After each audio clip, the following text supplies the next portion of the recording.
This is Yes Diaries. Nationwide.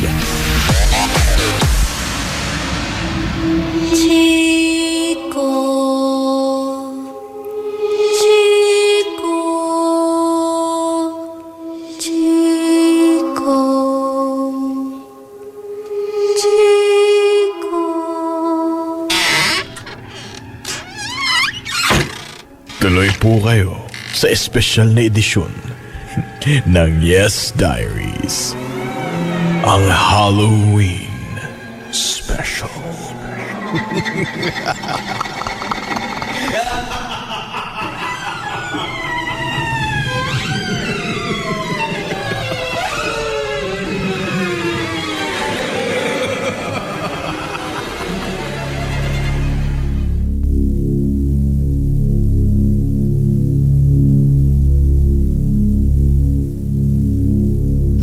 Naiihi ka ba? Sa salawal. Ba't kaya salawal tawag? No? Salawal. Magandang umaga. Magandang gabi po sa lahat ng mga naiihi pero nagpipigil ngayon dahil ayaw pumunta ng CR. Mga takot, mga weak, mga duwag. Para mga kwento lang naman tong mga to. Natatakot kayo? Bakit? Porkit ba nagkikwentuhan tayo ng ganito, ng mga spooky stories? Pag upo nyo ba sa inidoro, may kakalabit ba sa anes nyo? Wala naman Diba? Yun yung nakakatakot na part, diba? Hindi ko lang kung natatakot o mag-enjoy ka bigla, diba? Pagka kinalabit niyang ganun, Ay, nako. Sa lahat ng mga may kapatid na naiyak kasi huwag ka na makinig. Alam mo, ang purpose ko talaga ngayong gabi ay mawala ng mga nakikinig, no? Matakot at hindi na makinig forever.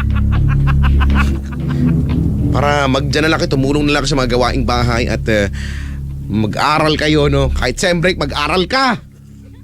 Wala mga sem break. Sa mga gumagamit ng Arinola ngayon. Hello po. Alam mo, nagtataka ako sa Arinola, no? Sa isang usual size ng Arinola, ilang ihi kaya ang kasya? I mean, ilang pag-ihi ang pwede, no? Ha? Hindi ko alam no? Sa isang araw, no? Sa bagay naman, pag Arinola naman, usually pag gabi lang yan, di ba? Ilang gabi kaya ang itinatagal ng Arinola, no? 3 days, no? Sa bagay, siguro, no? Depende sa laki ng pantog mo yan. Di ba? Pag malaki pantog mo. Iisa lang ba? May medical dito eh. Isa lang ba ang size ng pantog? Up to 1 liter. Wow, up to 1 liter. Maximum na yun. Ba't ganun? May mga pagkakataon, no? Pag sobrang ihi ka, no, guys? Ako ko lang sa mga babae din ganun, no? Yung feeling mo yung buong araw iniihi mo yung, di ba? Yung, ang tagal, yung gusto mo nang pigilin, meron pa. Yung, ayaw mo na, meron pa. Yung ang tagal-tagal, di ba? Yung ang lakas-lakas ng sirit para mababakbak yung urinal, di ba? Yung sirit tumatama pa sa mukha mo. Hindi marunong. Di ba? Ako sa inyo, ito po ang Yes Diaries, the Halloween Special. Meron kang spooky story, no? Yung mga story na talaga naman pagka napakinggan mo, mapasabi ka ng spooky! Meron, di ba? Oh, mama! It's so spooky! I saw it! Spooky! Yan.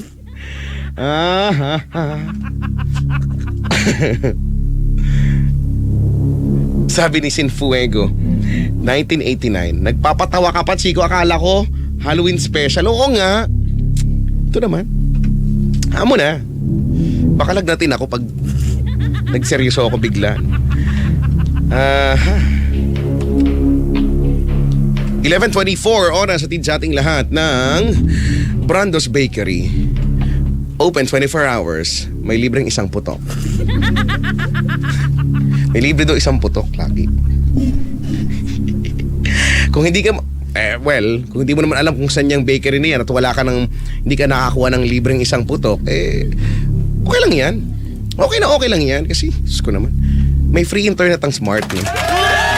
So kahit wala ka libreng isang putok, may libreng internet ang Smart. Diba? Sabi ko nga sa inyo, the leader in mobile gives us the best offer for internet. Yan na nga yung free internet. Up to 30 MB at may only Facebook pa. So you can share, like, and surf for free all day, every day with your favorite apps at gawin mo lahat ang gusto mo sa Facebook. So madali na ngayon mag-keep in touch sa iyong mga kaibigan at sa iyong family at maging updated sa lahat ng latest happenings. All you have to do is be a smart or talk and text or Sun subscriber. Prepaid, postpaid, or broadband man yan. Ang kailangan mo lang gawin is i-type mo ang salitang free, that's F-R-E-E, all in capital letters, at isend mo yan sa 9999 araw-araw. Pwede mong gawin yan. What are you waiting for? Register daily. It's free internet and only Facebook. Only from Smart, Sun, and Talk and Text. Terms and conditions apply. Promo runs until November 30, 2014 per DTI FTEB SPD permit number 3332, 3334, and 4779 series of 2014.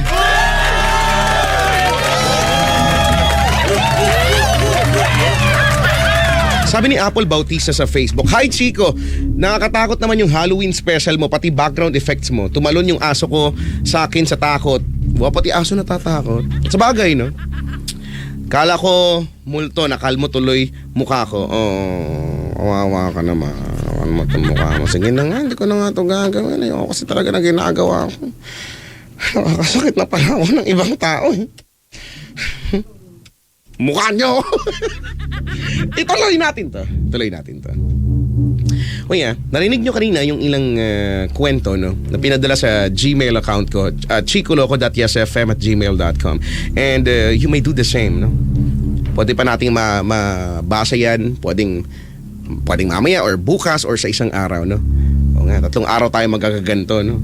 Para makiuso din tayo sa TV, no? Puro mga ganyan ng mga tema, no? So sa radyo meron din, akala nila. Pero magaling na DJ lang nakakagawa nito, no? Yung iba mga weak kasi. Walang magawa sa buhay.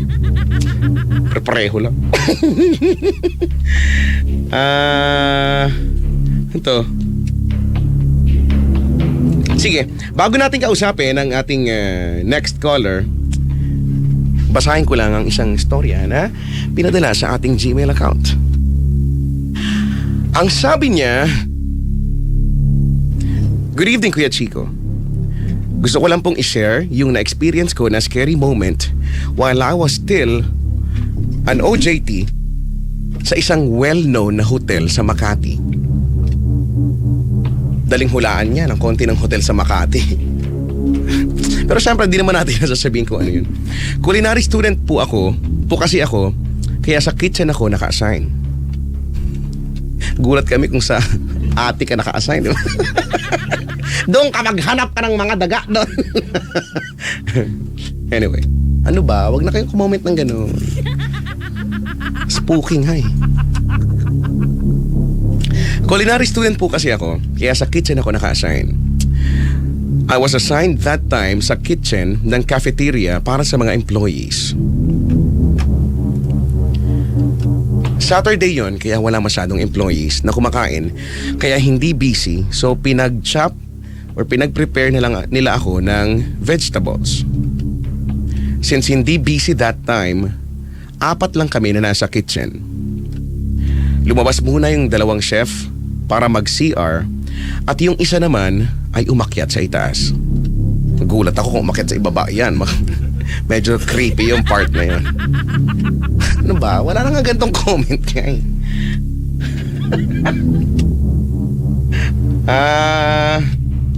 Anyway.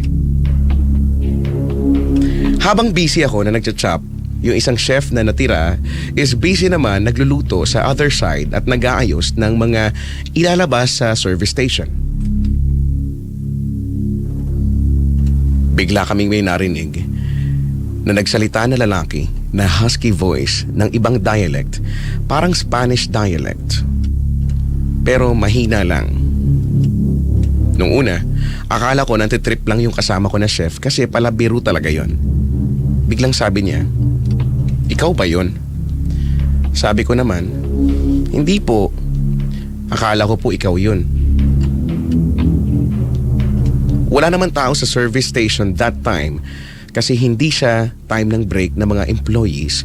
So konti lang talaga yung nasa cafeteria and walang nakapila sa service station. Nagkatinginan ulit kami ni Chef, sabay takbo siya sa labas. Bait di ba, iniwan ako. Oo nga naman. Bumalik din naman siya agad at pinagpatuloy namin yung ginagawa namin. Pagdating nung dalawang chef na lumabas, kunento namin yung nangyari. Sabi niya, normal na daw yun kasi dati daw, may namatay na chef sa loob ng walk-in freezer dahil inatake siya sa puso habang may kinukuha sa loob.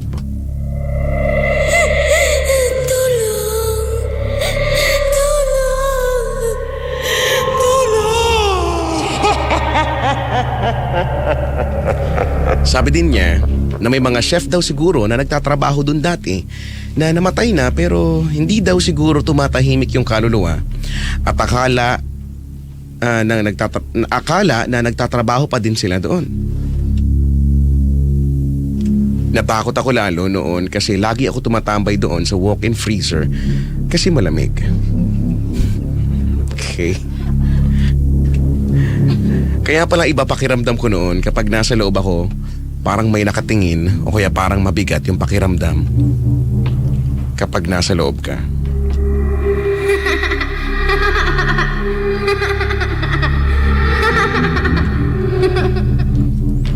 May mga kwento din yung iba kong mga ka-OJT na nangyari sa kanila habang naka-duty sila. Share ko na din para masaya. Sesaya. Cool. It's all cool. Naka-assign daw sila that time sa linen/uniform, so sila yung mga naglalagay ng uniform doon sa conveyor belt na para sa mga regular employees. One time daw, habang tapos na sila sa ginagawa nila, umupo daw sila doon sa may gilid ng conveyor belt at nagpicturan. Pagtingin daw nila sa picture, may nakita daw sila na nakatayo dun sa gitna ng conveyor belt na babae daw na mahaba ang buhok at nakaputi.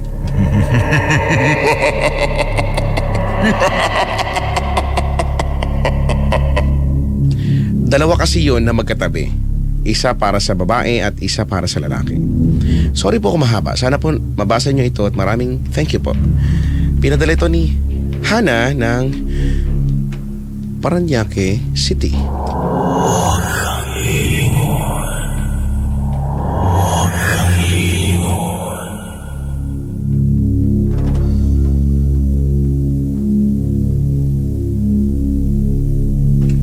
Ah.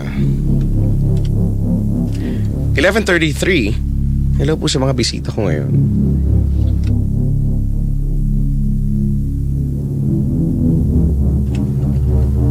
Iba mukhang spooky. Mga mukhang natatakot. Yung iba mukhang naiinis na. Iba mukhang sakto lang. Ay nako. Kausapin natin ang next caller natin sa linya. Good evening. Good evening po. Hi ate, anong pangalan mo? Hello po.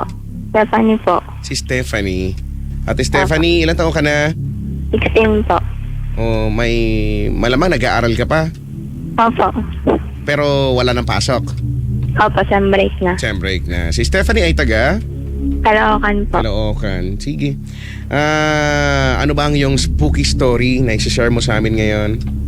Ano po, nung second year po ako nun eh. Tapos Second year high school? Opo, second year high school. Ngayon ba?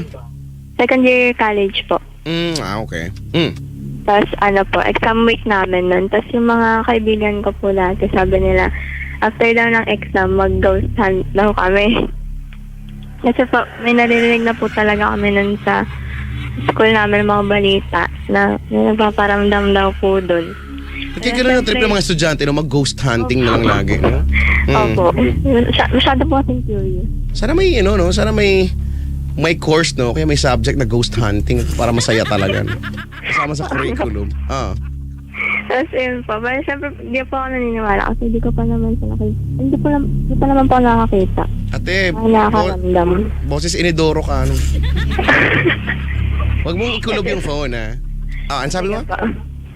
Ano po, hindi po ako naniniwala kasi sa multo.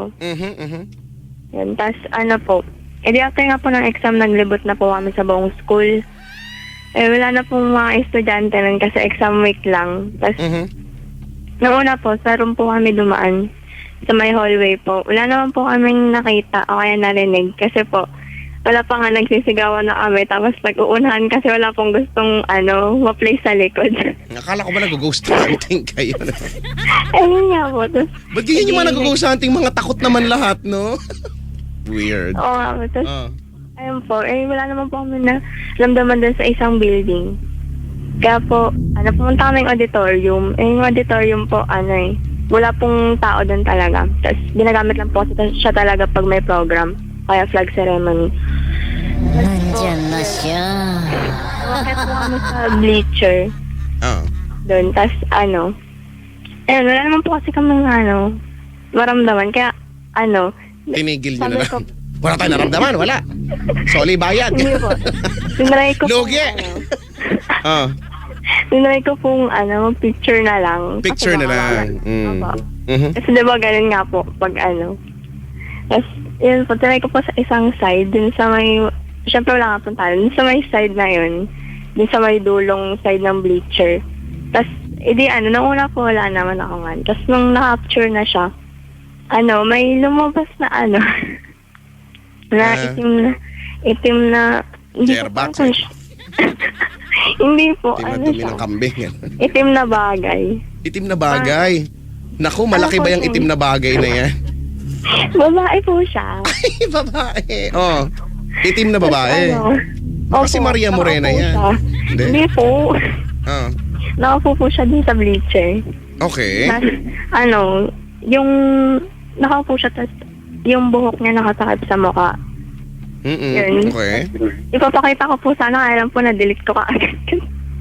Natakot Papakita mo sa amin dito sa radyo, oo. Hindi po sa mga klase ko po. Yan, na-delete ko po siya agad. Oh, sayang. Talaga. So, ikaw lang, in short, ikaw lang nakakita. Opo, kasi na-shock din po ako nung nakita So, ko. pag picture mo, tas nakita mo, na-delete mo agad. Opo. Baka gutom ka lang, Neng, di? Hindi po may lumabas talaga. Bagay. Alam mo, minsan ganun daw talaga, no? Nag-manifest sila at nagagawa nila ng mapagpakita sa mga electronic gadgets daw. Oo, Doon daw sila usually parang umi-epal-epal, no? Opo. Alright, so salamat sa pag-share mo ng iyong spooky story, Ate Stephanie. Tayo po, salamat po. Bye. If you wanna do the same, 8326165.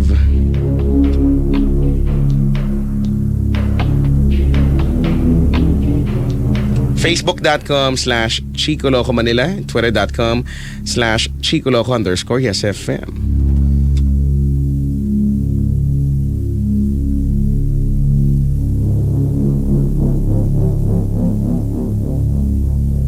Ito ay pinadala sa atin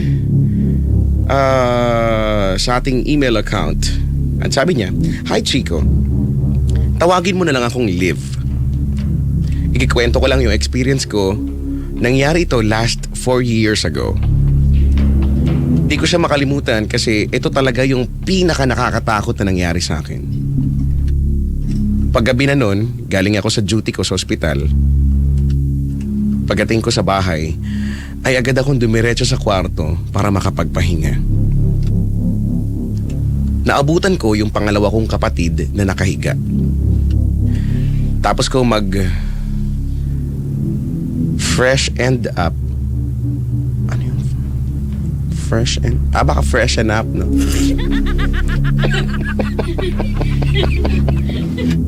Sorry, iniisip ko talaga yun.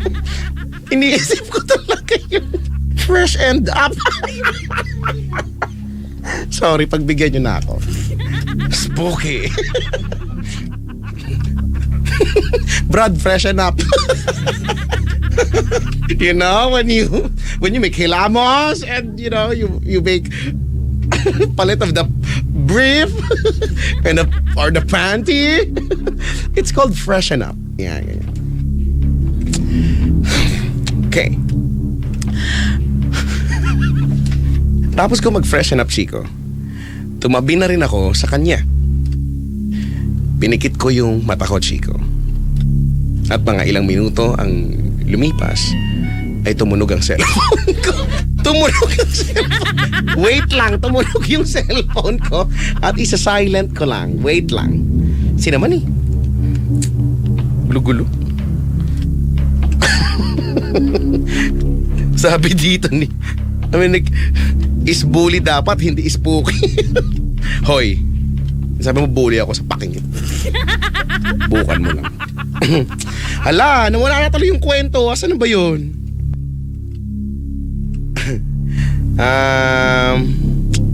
Teka lang ha, baka tumunog kasi yung mga cellphone ko kaya yan, sa silent ko na. Matapos ako mag-freshen up, tumabi na rin ako sa kanya, sa kapatid ko. Pinikit ko yung mata ko, Chico. At mga ilang minuto ang lumipas ay nagpaalam na yung kapatid ko na lumabas. Naiwan ako mag-isa sa kwarto at nakapatay ang ilaw.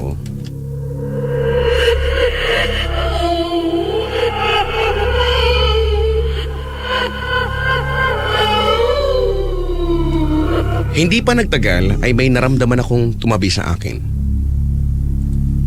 Hindi ko pinansin, baka yung kapatid ko lang ulit. Pero ang pinagtataka ko ay di ko narinig yung pagbukas ng pintuan namin.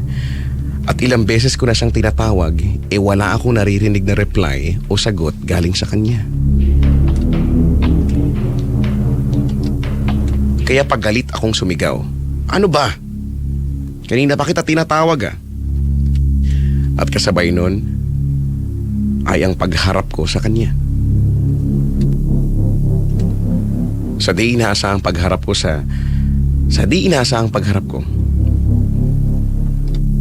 isang nanlilisik na mata ang tumambad sa akin. Kung di ako nagkakamali, Chico, isang lalaki na nakabarong ang nakita ko. Sino yang kasama mo?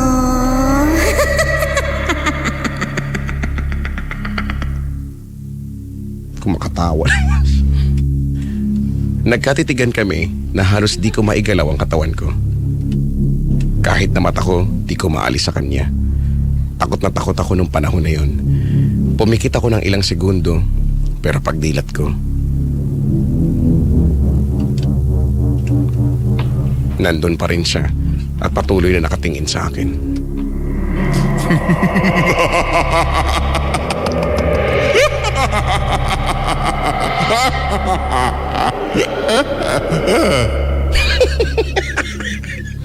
Sorry, natatawa talaga ako sa part na yan. Bakit ba kasi gano'n? Dahil di ko maigalaw yung katawan ko, pinilit kong sumigaw na halos umiyak na ako para tawagin yung kapatid ko. Pero dahil walang pumasok sa kwarto ko, sa pagsigaw na ginawa ko, buong lakas kong pinwersa na makagalaw at tumalikod. Takot na takot ako, Chico. Kaya huminga ako ng malalim at patakbong lumabas ng kwarto at hinanap ang mga tao sa bahay. Pero wala sila doon. Kaya naman lumabas ako ng bahay at nag-iiyak na. Wala pala to eh. Nag-iiyak week eh. Wala week to. Ikaw naman kasi maka-experience na. Iiyak ka naman din talaga. Ay, nakita ko ang mami ko at kapatid ko na nakikipagkwentuhan sa kapitbahay namin. Agad ko silang tinanong kung pumasok sila ng kwarto o pinagtitripan nila ako. Parang pampalubag loob ko ito, Chico.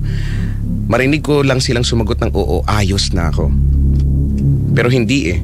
Bakit naman daw sila papasok sa kwarto ko? Alam naman nilang nagpapahinga ako. Tinanong ko ulit yung kapatid ko, pero di pa din siya bumabalik sa kwarto dahil tinawag siya ni Mami. Di ko na napigilan at sinabi ko na may nakita at nakatabi akong multo at nakakatakot ang itsura niya.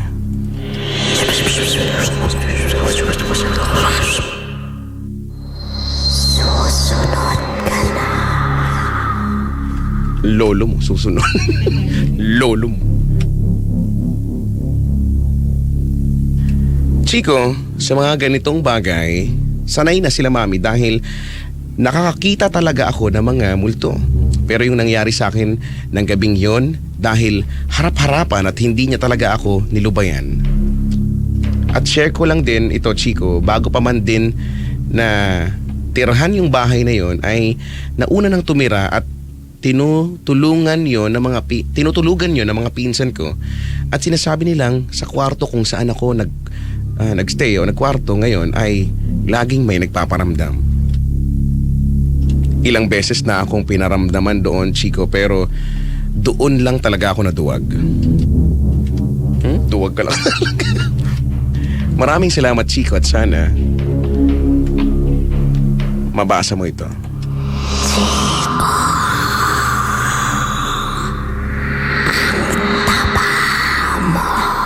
Hoy!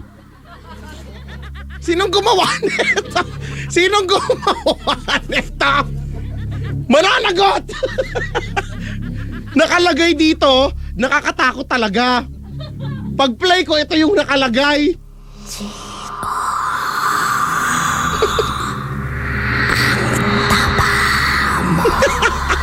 Siraulo. Siraulo to. Bad trip. Bad trip kayo ah.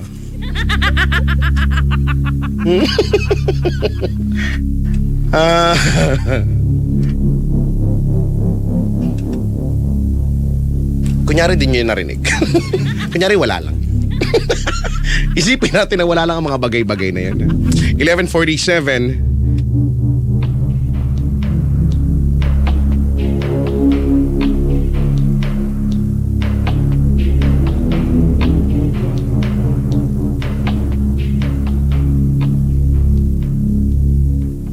Aha.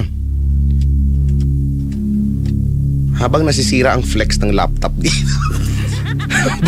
habang wala kaming pampaayos. Ako lang pala kasi akin to.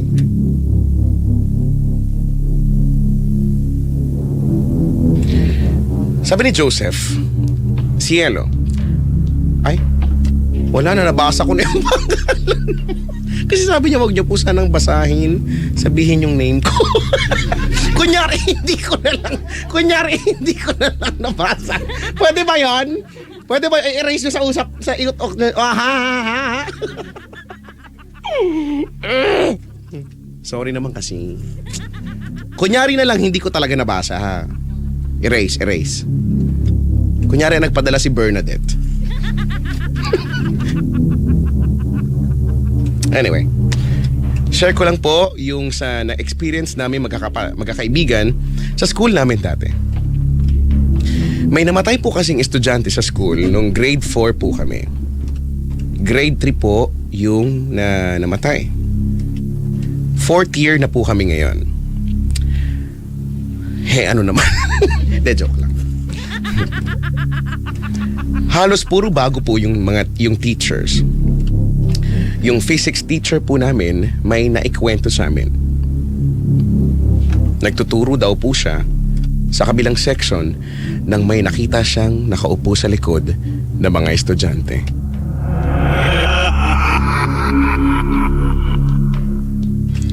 Nung tinignan niya pong mabuti, bata daw po. So nagtaka po siya kung bakit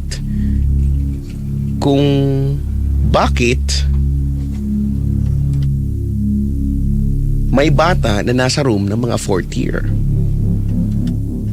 Nanlamig na daw po siya kasi nakatitig sa kanya. Kaya lumabas na lang daw siya ng room dahil ang bigat ng presence. Sunod naman po yung sa math teacher namin. Kagagaling lang po nila sa laban ng varsities. May naiwan po si Sir sa faculty sa 5th floor, kaya umakyat po siya kasama yung iba niyang estudyante. Kada floor na madadaanan nila, binubukas nila ang ilaw. Pagdating sa 5th floor, kinuha na ni Sir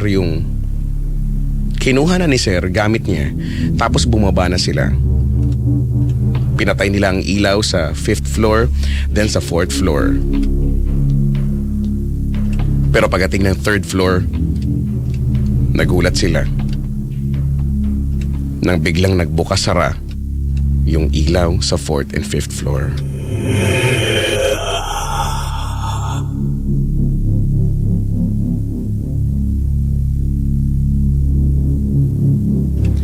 Wala na po yung mga janitor nun. Gabi na po kasi nun.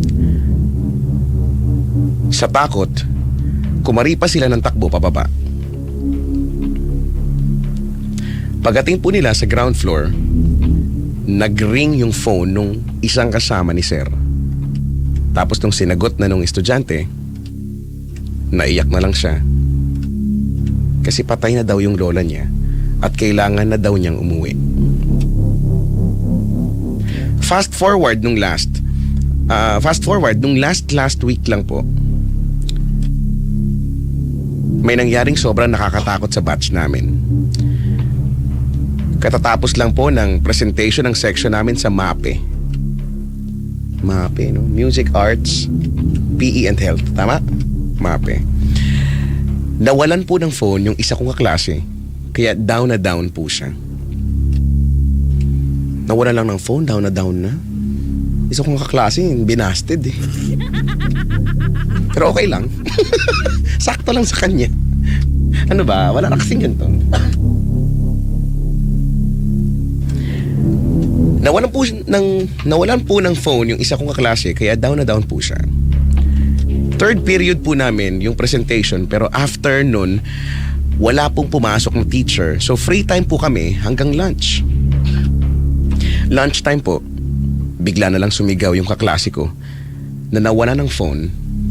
Itago na lang natin sa pangalang Mads. Katabi niya po, kaibigan ko nun. Naglulupasay po talaga si Mads sa sahig, as in nagwawala po. With matching sigaw-sigaw. Baka dahil na wala cellphone, no? Grabe naman. 4th year, no? Nagagaganong-ganon pa, nakakahiya.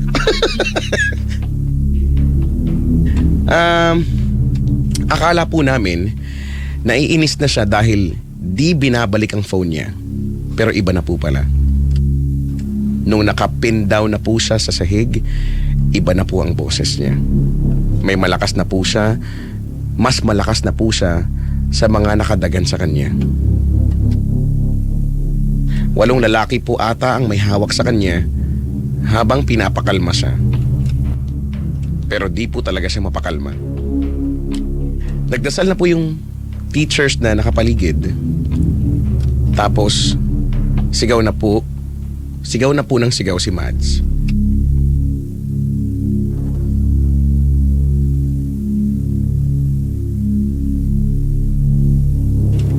Jesus.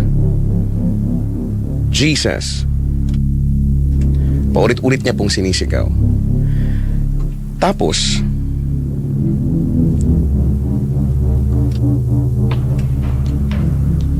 kanya daw yung katawan ni Mads. Kinutuban na po, kinutuban na po ang lahat. May sinasapian na sa harap namin, kaya ang daming nagpanik at kinabahan. Nakakatakot po kasi nawi-witness ko lahat ng nangyayari.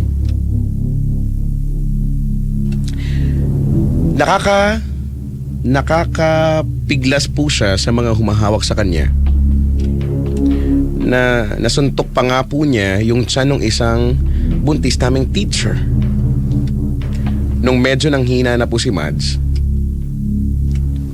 napatingin ako sa paligid. Ang dami ko pong nakikita na takot na takot. May umiiyak na nga din po. Pero meron ding nagve-video. Pero pagtingin ko sa bawat sulok ng room namin, may mga matatangkad na itim na anino na may maapoy na mata at mahahabang kuko. Bawat sulok po meron. Yung dalawa, nasa tabi po ni Mads. Yung isa po nasa sulok na nasa likod ko. Yung isa, nasa likod ng isa kong kaklaseng babae. Pero malayo pa. Napatingin ulit ako kay Mads. Nagwawala na naman siya. Pagtingin ko kay Ems,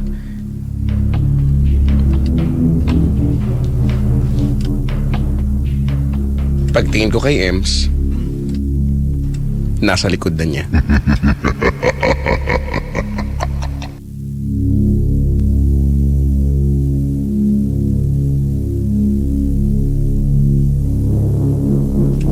As in likod na, nakasilip sa mukha ni Ems. Kinilabutan na ako kasi baka mamaya pagtingin ko sa likod ko, gano'n na din kalapit yung nasa likod ko kanina. Paulit-ulit ko nang sinasabi sa katabi ko na di na maganda ang pakiramdam ko dito sa room na ito, na dapat umalis na kami. Pero walang nakikinig sa akin. Nagwala na si Ems, as in iyak na ng iyak. Tapos niyakap niya na yung kaibigan niya, then nagwala ng todo. Tili pa siya ng tili. Di na ako tumingin sa likod ko. Dumiretso na lang ako paglabas ng room. Then ewan ko, paglabas ko, naiyak ako bigla at nang hina. Niyakap ako ng kaibigan ko na si B. Tapos, inakay ako pababa ng hagdan. Pero nag-freeze ako kasi di ko na magalaw yung mga paa ko. Sabi ng nurse, nag-hyperventilate lang daw ako. Pero unti-unti ako nang hina. Tapos nahihirapan na akong huminga.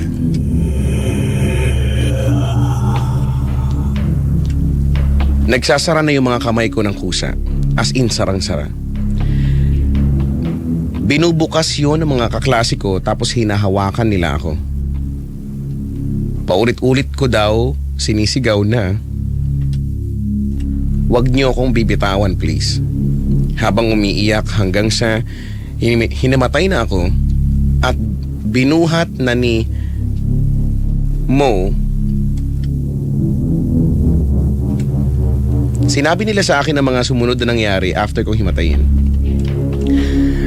Binuhat na ni Mo, inakyat ulit nila ako sa 5th floor at nagwala na din daw ako.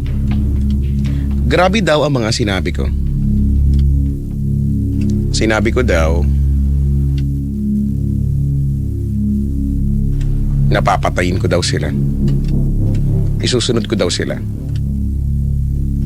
Ang di maniwala daw ay isusunod ko. Doon na pinababa yung mga kaibigan ko. Tinatawanan ko lang daw yung mga dasal nila. At iba daw ang boses ko. Sobrang lakas ko daw. Di daw mabukas kamay at mata ko. Pag bumubukas daw ang mga mata ko, puti lang daw. Sigaw daw ako ng sigaw at tawa ng tawa. Laban daw ako ng laban. Pero dapat bumawi ka din. Kapag malaki na yung offer, babawi ka na, di ba? Kapag mga tipong 100,000 yung offer, bawi na. Ganun dapat. Diba?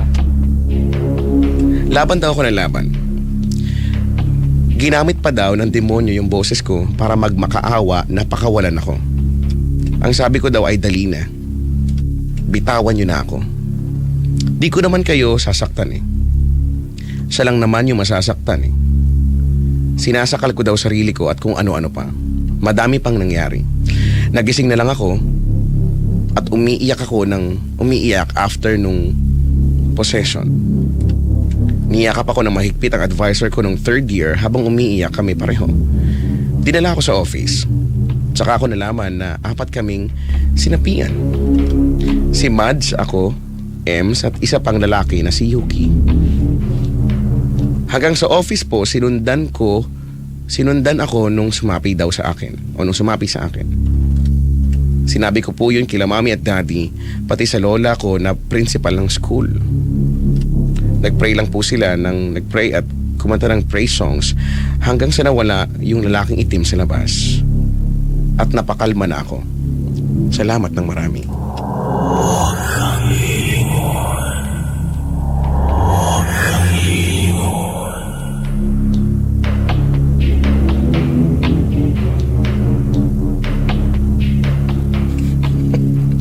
Sabi, andun na yung momentum biglang babawi. Boset daw. Di ba? Pag si bossing kasi, lalaban at babawi. Habang si Raisa May ay pasayaw-sayaw doon nung nung parang crab dance niya. Ay. Sabi ni Rosan, di ako maka-CR. CR kayo? Sabi ni Jem, nawala takot ko sa taba mo. Real talk ba yun? Hindi. Alam mo na, huwag ka maniniwala sa mga naririnig-rinig mo dito. No? Para katotohanan yan.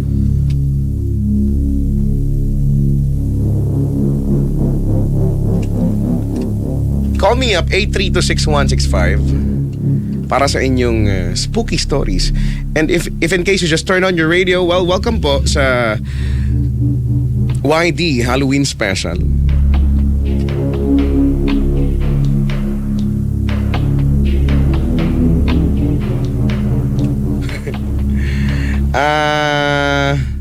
Sabi ni Duday, ayoko na. Di ko na kaya. I'm so scared. You're so scared?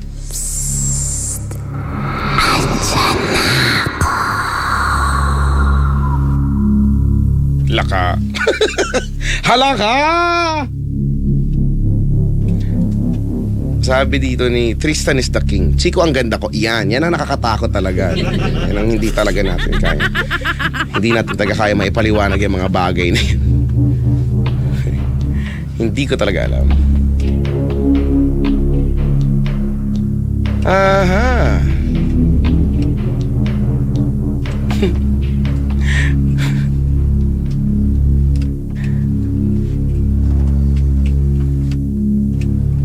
Sabi ni April, Checo, wag feelingera. Wag magmatapang. Takot ka rin eh. Oy, hindi no. Marami akong kasama ngayon. Hindi nga sila takot eh. Yung isa nga nabobore na. Nabobore na nga, natutulog na nga siya sa gilid. Katabi ng may birthday. Ay, nako. Sabi ni Abraan, hala, may biglang kumatok sa pinto namin. Ayaw ko talaga buksan. Yung pala, papa ko na. Lagot ka. Yari ka. Yari ka sa tatay mo. Kasi masyado kayo masyado kayo nagpapadala sa mga takot-takot. Ano ba naman yan?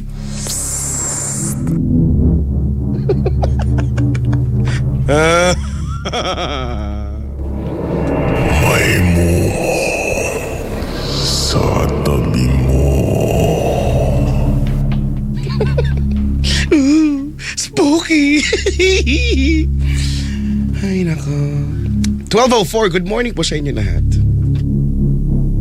Ang dami nagsishare na, no? Nahihilo na ako sa mga tawag na 8326165 to share your spooky story. Let me see kung may tao sa kabilang linya. Yes, FM, good morning. Hello. Hi, good morning. Good morning po. Magsishare ka ba? Opo. O, ate, pakihinaan yung radyo, okay lang? Sige po.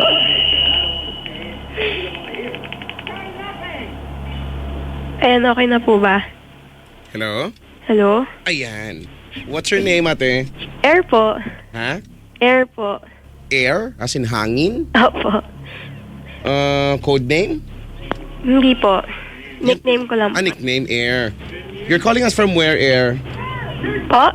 Taga saan ka? Marikina po. First time mo tumawag? Second time po. Second, when was the last time we talked?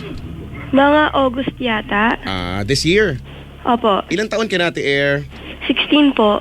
16 din. O wala pa rin ang pasok bukas dahil sumisem break, ganon. Opo. Alright, sige.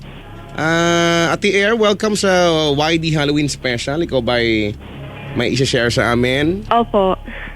Kwento na. Sige po. This year lang po yata nangyari to nung kasama ko yung mga pamangkin ko. Pinapabantay po kasi ako doon sa bahay nila. Kasi magkatabi lang yung bahay namin. Parang bubuksan ko lang yung pintuan namin. Nandun na. Yun na yung bahay. Opo. Pagbukas ang pintuan nyo, doon na yung bahay. Opo. Medyo masikip ang skinny, ang ano dyan, no? Street dyan. Buti sa amin may dalawang sasakyang kasya.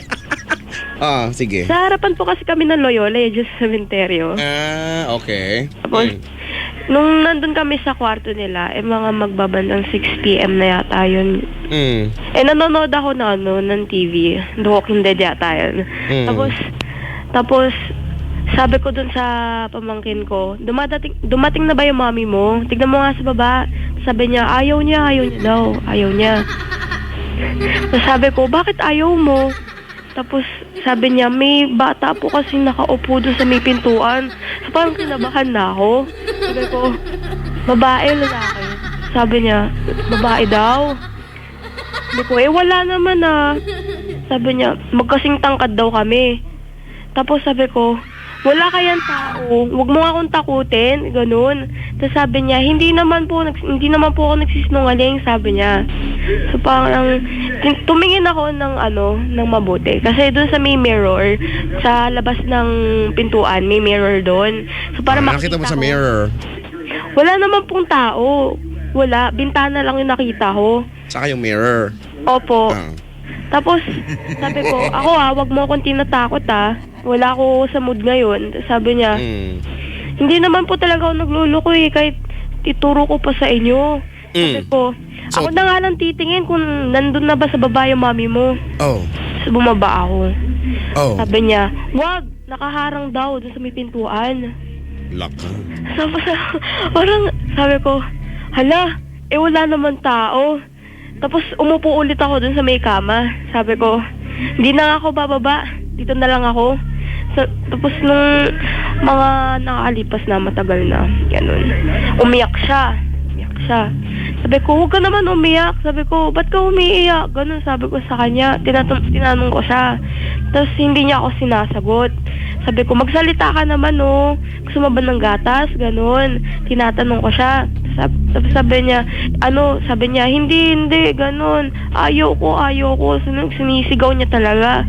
Sabi ko, anong problema mo? Bakit ka umiiyak? Yung bata po kasi palapit na po ng palapit umiiyak siya, sugatan. Huwag kang kukurap.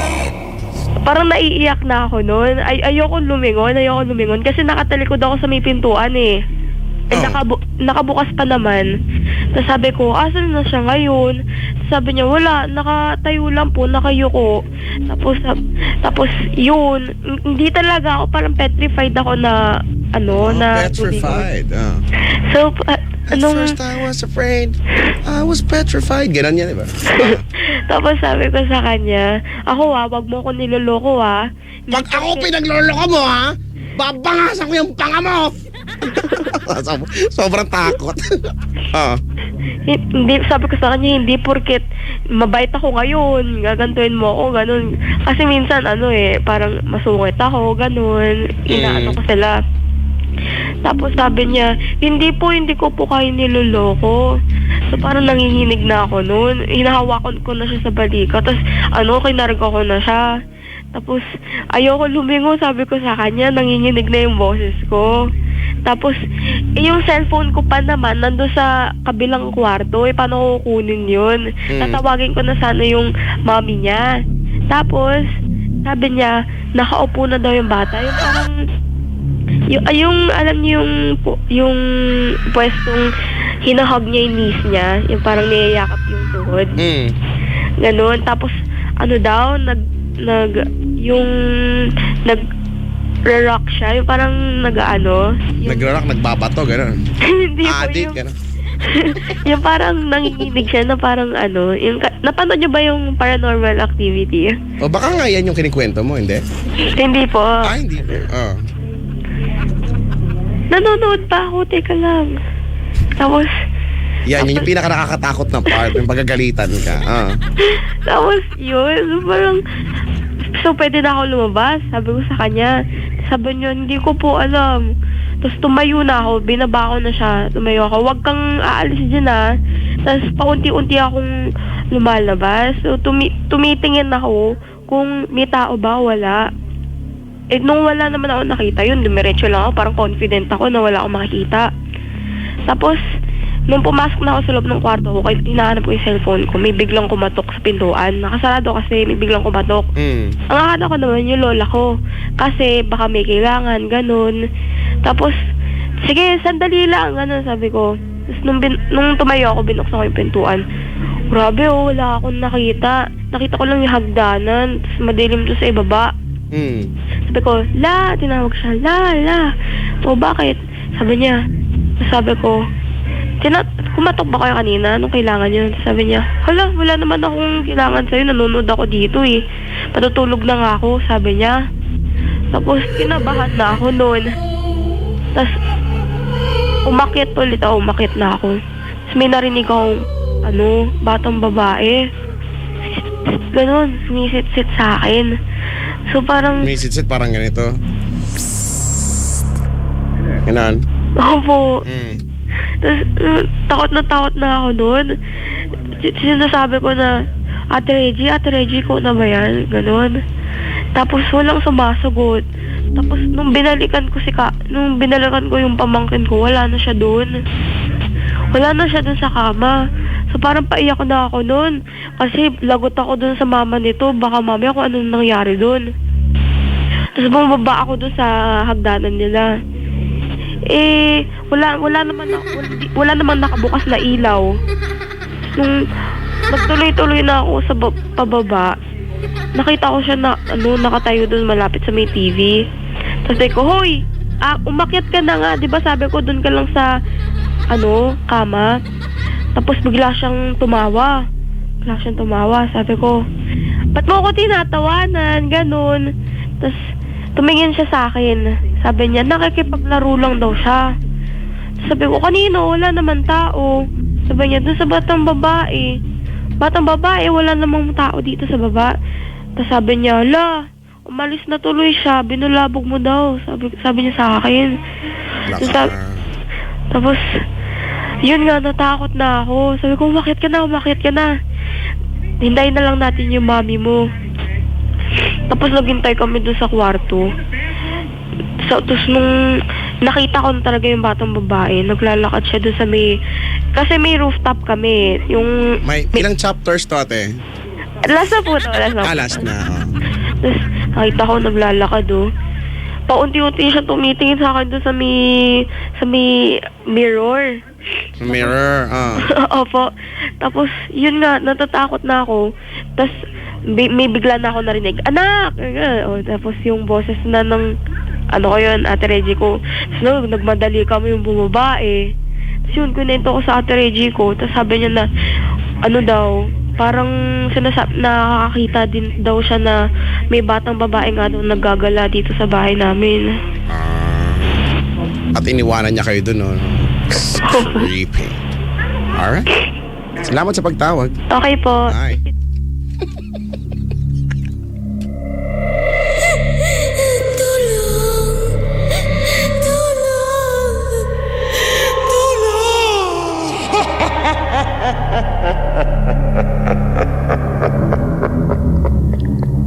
Ooh, it's so creepy.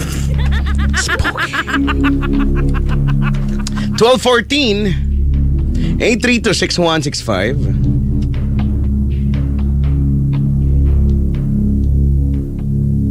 Sabi o, putek. You know, the putek, the mud. Kaya ayoko minsan kasama mga bata kung ano-ano nakita. Ba't kaya gano'n, no? Hindi ko alam kung anong explanation yan. Bakit kadalasan sa mga kwento ay mas ang mga bata, nakakita daw talaga sila nang hindi nakikita usually ng mga adults, no? Kung saan umiiyak, tapos nakatingin sa kisame, nakatingin sa kung saan, tapos umiiyak na lang, tapos magkakalagnat, no? Tapos mga ganyan-ganyan mga bagay. Anyway.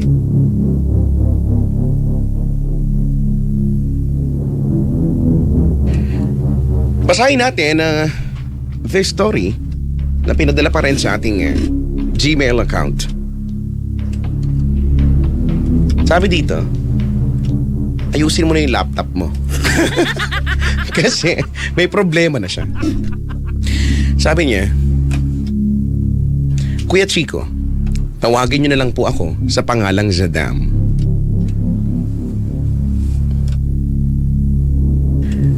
Yung ikwento ko ay nung nasa Bacolod pa ako. Sumama ako sa mama ko dahil gusto niyang pumunta sa kanya mga kumare. Magkalapit lang ang basketball court at yung bahay ng kumare ng mama ko. Paglagpas,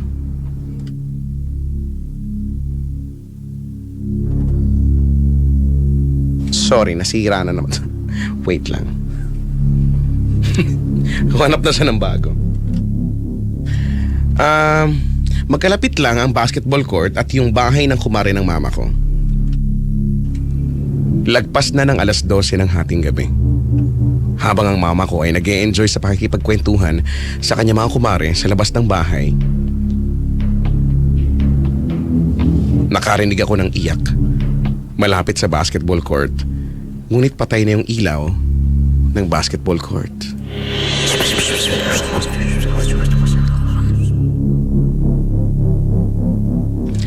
Habang tumatagal, lumalakas yung iyak. Medyo na-curious na ako sa naririnig ko at lumabas ako para makita kung saan banda yung naririnig kong iyak. Naglakad ako papunta sa court pero madilim na yung dinadaanan ko. At natuntun ko kung saan yung iyak at nakita ko ang isang batang babae na nakaputi, na nakatalikod at nakatayo sa poste na walang ilaw. Sino yang kausap mo? Binaliwala ko ito at bumalik ako sa mama ko kasama ng mga kumare niya, at nung malapit na ako sa kanila, bigla akong tumawa sa harap nila. Sabay sabing, may bata pa pala na nagala ng gantong oras at naiyak pa. Biglang napalitan ng tahimik ang kanilang mga tawanan. Sabi ng mama ko, anong bata? Wala nang bata na gala ng gantong oras. Agad kong tinuro sa kanila yung bata na nakasuot ng puting damit habang umiiyak. Sabi ng mama ko, wala naman eh. Ganon din ang sabi ng mga kumare ng mama ko, pero patuloy akong natatawa habang tinuturo ko sa kanila yung batang babae na nakatayo sa poste. Ayaw nilang maniwala sa akin. Patuloy ako nakikipagtalo sa kanila pero hindi pa din nila ito nakikita. So hinayaan ko na lang sila mama ko dahil ayaw nilang maniwala sa akin. Napansin kong naglalakad yung batang babae. Lumalakas yung boses ng bata na parang boses na humihingi ng tulong.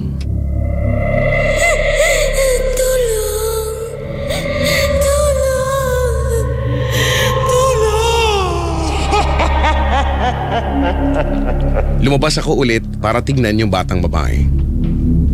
Pumuesto ako sa may pader kung saan nakikita ko yung bata. Nakaramdam ako ng sobrang malamig na malamig habang nakatingin sa kanya, at nasabi ko sa sarili ko, parang iba yung nararamdaman ko. Nababalot ako ng sobrang lamig. Sa dulo nun, kung saan nakikita ko kung saan papunta yung batang babae, at patuloy pa rin ang kanyang pag-iyak. Napansin kong bukas yung ilaw nung poste sa dulo. Sobrang bigat na ng pakiramdam ko habang minamasdan yung bata. Gusto kong tawagin yung bata pero hindi ko magawa, na parang merong pumipigil sa akin at nagsasabing umalis na ako.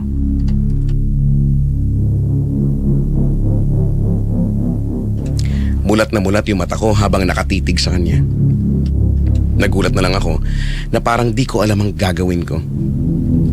Bigla siyang nawala na parang bula. Nung malapit na siya doon sa poste na merong ilaw. Huwag kang lilingon. Andyan na siya. Bigla akong tumakbo sa mama ko at natakot pati yung mga kumare niya at sinarado nila yung pintuan ng bahay. Nanginginig ako sa takot at ganoon din sila mama. Dahil nung una, ayaw talaga nilang maniwala na may nakita akong bata dahil madaling araw na. Ang nangyari, doon kami natulog sa bahay ng kumare ng mama ko dahil sa sobrang takot. Ito ang istoryang hindi ko makakalimutan sa buong buhay ko. Sana magustuhan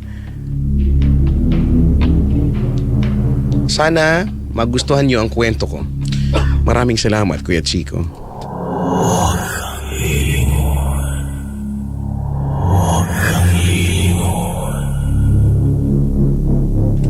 Ooh, spooky! Ay, nako. Sabi ni Irish, short horror story. Pinatay ni mama yung wifi. Nakakatakot. It's so scary. Ay, nako. Sabi natin, bigyan mo daw kasi ng candy para tumahan na siya. Ay, nako. 12:21 ang ating oras. Ay, kayo pa rin po nakikinig ng Yes Diaries, the Halloween special. Kasama niyo pa rin po ako, Chico Loco, sa inyo mga radyo. Kung meron ka gustong i-share sa amin na mga kwento ng kababalaghan na inyong na-experience, tawag na 8326165. Again, it's 8326165. Mag-comment sa facebook.com/Chico Loco Manila and twitter.com/ChicoLoco_YesFM. 22 minutes after 12 midnight. Ako po'y magabalik with more of the spooky stories. So, tawag na ha. In the meantime, let's move on with more of the music. With the song from Joshua Cadison and Beautiful in My Eyes. Pampawala ng takot. Para hayahayang buhay, this is Yes FM.